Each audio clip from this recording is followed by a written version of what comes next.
मैं डॉक्टर शैलेंद्र सिंह, सहायक प्राध्यापक इतिहास, शासकीय द्वितीय महाविद्यालय राजनांदगांव। मैंने अपने लेक्चर का विषय विश्व इतिहास के अंतर्गत बिस्मार्क की गृह नीति को चुना है। यह टॉपिक स्नातक और स्नातकोत्तर दोनों स्तर के पाठ्यक्रम में सम्मिलित हैं। आइए अब हम बिस्मार्क की गृह नीति पर चर्चा करते हैं। बिस्मार्क की गृह नीति यूरोप के इतिहास का महत्वपूर्ण टॉपिक है। 1870 में जर्मनी का एकीकरण हुआ। जर्मनी के एकीकरण के पश्चात सम्राट कैसर विलियम प्रथम को जर्मनी का सम्राट और बिस्मार्क को उसका प्रधानमंत्री घोषित किया गया। कहने को तो कैसर विलियम प्रथम सम्राट थे, लेकिन समस्त नीतियों का निर्धारण बिस्मार्क के द्वारा किया जाता था। इसीलिए यूरोप के इतिहास में 1870 से लेकर 1890 तक का काल बिस्मार्क युग के नाम से जाना जाता है। गृह नीति के क्षेत्र में बिस्मार्क को अनेक कठिनाइयों का सामना करना पड़ता, लेकिन उसने अपनी योग्यता का परिचय दिया। कहीं पर उसने कठोर निर्णय लिए तो कहीं पर उसने समझौता किया। इस तरीके से उसने अपनी गृह नीति के क्षेत्र में जर्मनी को शक्तिशाली बनाया। गृह नीति को हम अलग अलग बिंदुओं में देखेंगे। सबसे पहले जब जर्मनी के एकीकरण हुआ, उस समय जर्मनी 25 छोटे छोटे राज्यों में बटा हुआ था। इन राज्यों के अलग अलग नियम और कानून थे। इन सबको एकता के सूत्र में बांधना बिस्मार्क के समक्ष सबसे बड़ी चुनौती थी। इसके लिए उसने विभिन्न सुधार किए। इस सुधार के अंतर्गत चूंकि 25 राज्यों के अलग अलग नियम कायदे कानून थे, इसलिए सबसे पहले उसने राष्ट्रीय न्यायालय की स्थापना की और राष्ट्रीय न्यायालय की स्थापना करने के साथ संपूर्ण जर्मनी के लिए समान कानूनों का निर्माण करवाया और इस तरीके से जर्मनी की जनता को न्याय के क्षेत्र में एकता के सूत्र में बांधने का प्रयास किया। दूसरी महत्वपूर्ण जो बात थी वो बात थी कि इन राज्यों में अलग अलग मुद्राएं चलती थी। बिस्मार्क ने केवल एक मुद्रा जर्मनी के लिए चलाया और उस मुद्रा का नाम था मार्क। संपूर्ण जर्मनी के लिए मार्क मुद्रा बिस्मार्क के द्वारा चलाया गया था। बिस्मार्क जानता था कि किसी भी राष्ट्र के विकास के लिए व्यापार और उद्योग महत्वपूर्ण चीज है। ऐसी स्थिति में वो जानता था बैंकिंग का होना आवश्यक है। जर्मनी में बहुत सारे बैंक थे।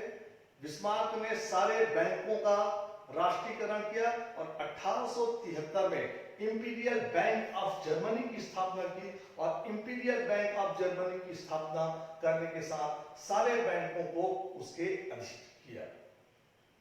चौथे पॉइंट के रूप में हम देखते हैं कि रेलवे का भी किसी भी राष्ट्र के विकास में महत्वपूर्ण योगदान होता है। इसीलिए बिस्मार्क ने रेलवे का राष्ट्रीयकरण किया और इंपीरियल रेलवे बोर्ड की स्थापना की और इंपीरियल रेलवे बोर्ड की स्थापना के साथ साथ संपूर्ण जर्मनी के रेलवे को रेलवे के अधीन कर दिया। इसके अलावा डाक और तार, ये दोनों विभाग को भी उसने पूर्ण रूप से सरकार के अधीन किया और एक मंत्री की अध्यक्षता में एक समिति बनाई जो इन चीजों को, इनके कार्यों को देखने का प्रयास करती थी। जिस प्रकार से न्याय के क्षेत्र पे बहुत सारी विसंगतियां थी, उसी प्रकार दीवानी क्षेत्र में भी बहुत सारी विसंगतियां थी। इसीलिए बिस्मार्क ने सारे जर्मनी के लिए दीवानी कानून बनाने का कार्य किया। एक आयोग की नियुक्ति की और वो आयोग 1890 तक कार्य करती रही। इस तरीके से विभिन्न सुधारों के अंतर्गत बिस्मार्क ने जर्मनी की जनता को एकता के सूत्र में लाने का प्रयास किया और उसमें वो बहुत हद तक सफल हुआ। गृह नीति के क्षेत्र में दूसरा जो सबसे बड़ा बिस्मार्क के सामने चुनौती थी वो था सेना का पुनर्गठन।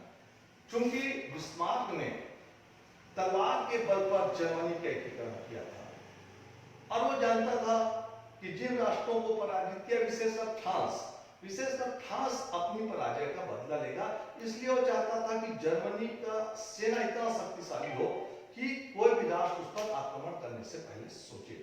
और इसी वजह से उसने 1874 में एक विधेयक लाया और उस विधेयक में में उसने जर्मनी में अनिवार्य सैनिक सेवा लागू की और अनिवार्य सैनिक सेवा लागू करने के साथ ही साथ उसने 4 लाख की सेना हमेशा से जर्मनी में रखने का प्रस्ताव रखा। क्योंकि संसद से हर वर्ष सेना के लिए राशि स्वीकृत करनी पड़ती थी। बिस्मार्क चाहता था कि सेना के लिए एक निश्चित राशि संसद के द्वारा स्वीकृत कर दी जाए, जिससे कि सेना को कठिनाइयों का सामना न करना पड़े। लेकिन जो जर्मनी की संसद जो राइक्सटाग कहलाती थी, वो ये संसद जो है वो जानती थी कि अगर एक बार भी एक निश्चित राशि सेना के लिए स्वीकृत कर दी गई तो सेना पर से उसका नियंत्रण खत्म हो जाएगा, इसलिए वो राशि स्वीकृत करना नहीं चाहती थी। लेकिन बिस्मार्क के द्वारा जब संसद को भंग करने की धमकी दी गई या अपने पद से त्याग पत्र देने की बात की गई, तब एक निश्चित राशि 7 वर्षों के लिए स्वीकृत कर दी गई और इस तरीके से सेना के क्षेत्र में उसने महत्वपूर्ण कार्य किया था। बिस्मार्क के सामने तीसरी चुनौती जो थी वो है अल्पसंख्यकों की चुनौती। जब कोई राष्ट्र जिसका एकीकरण होता है, एकीकरण इसमें वहां अल्पसंख्यक जातियां होती हैं। ये अल्पसंख्यक जातियां हमेशा से अपने अस्तित्व के लिए संघर्ष करती है। जिस समय जर्मनी का एकीकरण हुआ उस समय वह पोल, डेन और फ्रेंच ये अल्पसंख्यक जातियां थी। पोल की संख्या लगभग 3.5 लाख थी, डेन लगभग 1.5 लाख थी और फ्रेंच की संख्या 18 लाख थी। ये जातियां बिस्मार्क के एकीकरण का विरोध कर रही थी। इसके पीछे कारण था कि बिस्मार्क चाहता था कि इन सारे जातियों का जर्मनीकरण कर दिया जाए, लेकिन ये सारी की सारी जातियां बिस्मार्क के इस जर्मनीकरण की नीतियों का लगातार विरोध कर रही थी। ये जातियां बहुत ज्यादा तो समस्या नहीं बन पाई, लेकिन फिर भी इन्होंने गृह नीति के क्षेत्र में बिस्मार्क की नीतियों का ये लगातार विरोध करते रहे। बिस्मार्क की गृह नीति का चौथा महत्वपूर्ण टॉपिक जो है वो है सांस्कृतिक संघर्ष। जो रोमन कैथोलिक चर्च के साथ बिस्मार्क का जो संघर्ष है वो सांस्कृतिक संघर्ष कहलाया। उसी को रोमन कैथोलिक चर्च के साथ संघर्ष भी कहा जाता है, जो कि महत्वपूर्ण चीज है। क्योंकि बिस्मार्क और कैसर विलियम प्रथम एक प्रोटेस्टेंट मानते थे, लेकिन जर्मनी की अधिकांश जनता जो है वो कैथोलिक थी और बिस्मार्क के कार्यों से वो खुश नहीं थी। क्योंकि कैथोलिक चाहते थे कि जर्मनी पोप के अधीन रहे और बिस्मार्क जो चाहता था वो चर्च से जर्मनी को मुक्त करना चाहता था। ऐसी स्थिति में दोनों के बीच संघर्ष प्रारंभ हुआ। बिस्मार्क जो है जर्मनी को रोमन कैथोलिक चर्च से मुक्त करना चाहता था। इसके पीछे कारण था कि इन चर्चों पर राज्य का किसी भी प्रकार से नियंत्रण नहीं था। बिस्मार्क जानता था कि अगर इन पर नियंत्रण स्थापित नहीं किया तो उसके लिए किराए पर पानी फिर सकता है। इसलिए उसने रोमन कैथोलिकों के विरुद्ध अपना अभियान शुरू किया था। संघर्ष की शुरुआत जुलाई 1870 में होती है, जब पोप अमोक्ता का सिद्धांत जो है लागू करते हैं और उसके आधार पर कहते हैं कि धार्मिक क्षेत्र में पोप सर्वोच्च है और पोप की सारी बातों को मानना पड़ेगा। जो व्यक्ति नहीं मानेगा उसको धर्म से बहिष्कृत कर दिया जाएगा। बिस्मार्क ने इसका विरोध करने का निश्चय किया था। सबसे पहले उसने देखा कि शिक्षा के क्षेत्र में कैथोलिकों के द्वारा जो शिक्षा दी जाती थी उस पर प्रतिबंध लगा दिया, क्योंकि किसी भी राष्ट्र के विकास के लिए महत्वपूर्ण चीज होती है शिक्षा। कैथोलिक लोग धर्म आधारित शिक्षा देते थे और बिस्मार्क चाहता था शिक्षा राज्य आधारित होना चाहिए, इसलिए उसने शिक्षा पर प्रतिबंध लगा दिया। इसके अलावा उसने पादरियों को जो धर्म मंच से राज्य के बारे में जो भाषण देते थे उस भाषण को उसने प्रतिबंधित कर दिया। इसके अलावा वो कैथोलिकों को समूल नष्ट करना चाहता था। इसके लिए अपनी शिक्षा मंत्री फाक के द्वारा उसने कानून बनाया जो मई कानून या फाक कानून कहलाया। इस मई या फाक कानून के अंतर्गत क्या था कि पादरी किसी भी व्यक्ति को जाति से बहिष्कृत नहीं कर सकता था। इसके अलावा पादरी बनने के लिए सामान्य ज्ञान और धर्मशास्त्र विषय को पास करना आवश्यक हो गया था। साथ ही साथ यह भी कहा गया कि पादरी किसी भी व्यक्ति को धर्म से बहिष्कृत नहीं कर सकते और समस्त धार्मिक संगठनों को बहिष्कृत कर दिया गया। जैसे ही ये कानून लागू किया गया, पादरियों ने अपना एक दल बनाया, सेंटर दल, और वो बिस्मार्क की नीतियों का लगातार विरोध करते गए। क्योंकि धार्मिक रूप से संघर्ष प्रारंभ हो गया था। धार्मिक रूप से संघर्ष प्रारंभ होने के बाद धार्मिक संघर्ष को बहुत आसानी से नहीं दबाया जा सकता, इसीलिए बिस्मार्क जो है वो चाहता था कि कैथोलिकों की शक्ति को पूर्ण रूप से दबा दिया जाए, लेकिन कैथोलिक उसकी नीतियों का लगातार विरोध करते जा रहे थे। जो चुनाव हुआ था, उस चुनाव में देखेंगे कि जहां 1872 में इनकी संख्या जो थी वो 71 थी, वो 1878 के चुनाव में 92 हुई। तो धीरे धीरे इनकी संख्या जो है वो संख्या लगातार बढ़ती जा रही थी। इसी समय जर्मनी में समाजवाद तेजी से फैलने लगा और बिस्मार्क इस बात को अच्छे से जानता था कि बिना कैथोलिकों की सहायता से वो समाजवाद का सामना नहीं कर सकता। दूसरी तरफ जो पोप थे, उनकी मृत्यु हो गई, नए पोप बने थे, वो भी मध्यम मार्गी थे। उन्होंने भी देखा कि लगातार दोनों ही रोमन कैथोलिक और प्रोटेस्टेंटों के बीच आपसी संघर्ष का परिणाम है कि अगर समाजवाद तेजी से बढ़ता, वो समाजवाद पूर्ण रूप से रोमन कैथोलिक और प्रोटेस्टेंटों को खत्म कर सकता था। इसीलिए आवश्यक था कि इन दोनों दलों में, इन दोनों जो धार्मिक दल थे, इनके बीच में आपस में सामंजस्य स्थापित हो सके। साथ ही साथ सम्राट कैसर विलियम प्रथम भी जिस प्रकार से कैथोलिकों के साथ जो संघर्ष चल रहा था, उस संघर्ष से खुश नहीं थे। अंतरराष्ट्रीय स्थिति में भी कुछ परिवर्तन हो रहा था। इन सारी बातों को ध्यान में रखते हुए बिस्मार्क ने रोमन कैथोलिक चर्च के साथ समझौता किया और समझौता करके उसने अपना और उन दोनों के बीच में कुछ जो मई या फा कानून बनाए गए थे, उसमें कुछ ढील दी गई, कुछ रोमन कैथोलिकों को सुविधाएं प्रदान की गई और ये संघर्ष जो 1871 में प्रारंभ हुआ था, ये सांस्कृतिक संघर्ष 1871 से लेके 1878 तक चलता रहा। बिस्मार्क की गृह नीति का पांचवा महत्वपूर्ण जो बात है वह समाजवाद। जर्मनी में तेजी से समाजवाद फैलता जा रहा था। समाजवादियों का मानना था कि देश के ऊपर के वास्तविक हकदार श्रमिक हैं और वो चाहते थे कि समाजवाद के आधार पर जर्मनी में सरकार की स्थापना हो। इसलिए वो बिस्मार्क की नीतियों का विरोध करते जा रहे थे। समाजवाद तेजी से बढ़ता जा रहा था। समाजवादियों ने सरकार के सामने अपनी कुछ मांगे रखी थी। उन मांगों में महत्वपूर्ण था कि सार्वजनिक मताधिकार किया जाए, सभी को मत देने का अधिकार प्राप्त हो। इसके अलावा 20 वर्ष से अधिक आयु के जो लोग हैं, वो 20 वर्ष से अधिक के आयु के लोगों को भी मताधिकार मिलना चाहिए। साथ ही साथ गुप्त मतदान होना चाहिए। गुप्त मतदान के अलावा समाचार पत्रों की स्वतंत्रता होनी चाहिए। निःशुल्क और अनिवार्य शिक्षा, सबसे ज्यादा उन्होंने जिस बात पे दिया कि निःशुल्क और अनिवार्य शिक्षा होनी चाहिए। साथ ही साथ सभाएं करने की स्वतंत्रता होनी चाहिए। मजदूरों के जो भी दशा है, गिनती दशा, उसके ऊपर सरकार को कोई ना कोई कार्य करना चाहिए। इस प्रकार से समाजवादी अपने मांगों को लगातार सरकार के समक्ष मांगते चले आ रहे थे। बिस्मार्क जो है, इनकी बातों को मानने की बजाय इनका दमन करने का प्रयास उसने प्रारंभ किया। उसने पुलिस को अधिकार दिया कि किसी भी व्यक्ति को संदेह के आधार पर वो गिरफ्तार कर सकता है या उसको सजा दे सकता है। समाजवादियों के सभाओं पर प्रतिबंध लगा दिया गया।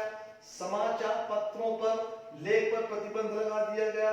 लगभग 900 समाजवादियों को देश से निकाल दिया गया।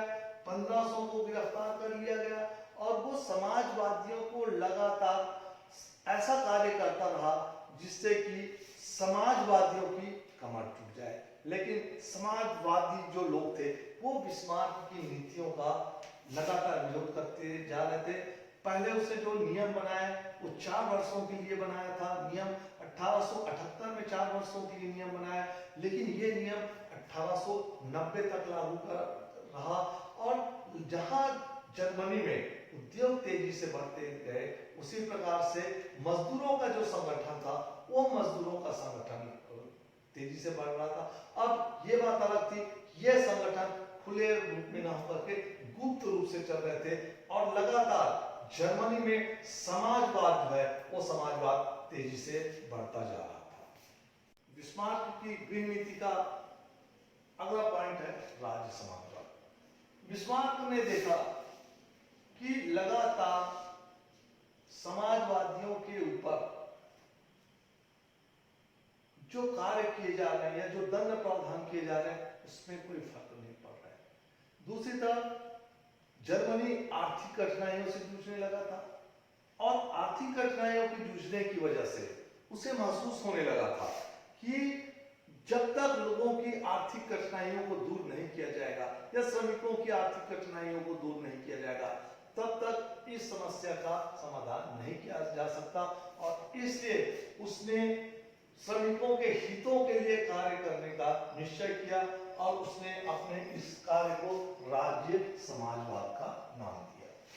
इसके अंतर्गत सबसे पहले 1883 में उसने रोग बीमा अधिनियम लागू किया गया। इसके अंदर जो मजदूर बीमार पड़ता था उसके लिए एक राशि निश्चित की गई, कुछ भाग मिल मजदूर देते थे और कुछ भाग मजदूरों के द्वारा दिया जाता था और वो राशि रोग बीमा अधिनियम के द्वारा मजदूरों को प्रदान किया जाता था। 1884 में उसने दुर्घटना बीमा अधिनियम लागू किया और इस दुर्घटना बीमा अधिनियम के अंतर्गत अगर किसी मजदूर का दुर्घटना हो जाता था तो संपूर्ण राशि मिल मालिक को दी जाती थी। तीसरी 1887 में उसने श्रमिकों के काम करने के घंटे निश्चित किए और 1887 में ही रविवार का अवकाश घोषित किया गया। ये 1887 से जर्मनी के सारे जो बड़े बड़े औद्योगिक क्षेत्र थे उन औद्योगिक क्षेत्रों में रविवार का अवकाश घोषित किया गया। बिस्मार्क की नीति के गृह नीति के अंतर्गत संरक्षण नीति में देखते हैं कि 1875 में जर्मनी में कृषि और उद्योग के क्षेत्र में काफी संकट आया। जर्मनी की आर्थिक स्थिति काफी खराब होने लगी थी। बिस्मार्क समझ गया कि जर्मनी की आर्थिक स्थिति को सुदृढ़ करने के लिए कोई कठोर कदम उठाने पड़ेंगे और इसीलिए अभी तक जो जर्मनी में मुक्त व्यापार की नीति चल रही थी उस मुक्त व्यापार की नीति की जगह उसने संरक्षण नीति अपनाई। हालांकि बिस्मार्क की इस नीति का उनके सहयोगी ने काफी विरोध किया था, कुछ लोगों ने बिस्मार्क का साथ भी छोड़ दिया था, लेकिन 1879 में उसने कानून बनाया और उस कानून के जरिए ऊंची दर पर आने वाले वस्तुओं पर उसने कर लगाया था। तंबाकू और शक्कर ये दो चीजों पर ऊंची आयात कर लगाया उन्होंने। इस तरीके से संरक्षण नीति के जरिए उसने जो ऊंचे दर से जो लगाए थे उसका परिणाम ये निकला कि जर्मनी में जो होने वाली जो जर्मनी के घरेलू उत्पाद है उन घरेलू उत्पादों में अभूतपूर्व तेजी आई और 5 वर्षों के अंतर में जर्मनी जो है एक व्यवसायिक क्षेत्र में अपनी अलग पहचान बनाने में सफल रहा था। तो संरक्षण नीति अपना करके आर्थिक रूप से बिस्मार्क ने जर्मनी को एक शक्तिशाली राज्य बनाने में सफलता प्राप्त की। इस तरीके से हम देखते हैं कि बिस्मार्क ने अपनी गृह नीति के क्षेत्र में कहीं भी उसको सफलता मिली, कहीं उसको असफलता मिली। कहीं पर उसने साहस का परिचय दिया, कहीं कठोरता की नीति अपनाई और कहीं समझौता की नीति बनाई। लेकिन इन दोनों नीतियों का जहां जरूरत पड़ा उसने कठोर नीति अपनाई, लेकिन उसको जहां महसूस होने लगा कि इस समझौतावादी नीति से देश को काफी फायदा होगा, उसने समझौतावादी नीति अपनाई और इस तरीके से 1870 से लेकर 1890 के बीच में उसने जर्मनी को एक शक्तिशाली राष्ट्र बनाने में सफलता प्राप्त की। गृह नीति के क्षेत्र में मुझे कुछ सफलता मिली, कुछ असफलता मिली, लेकिन हम देखते हैं कि वो आंतरिक रूप से जर्मनी को सफल बनाने में सफल रहा।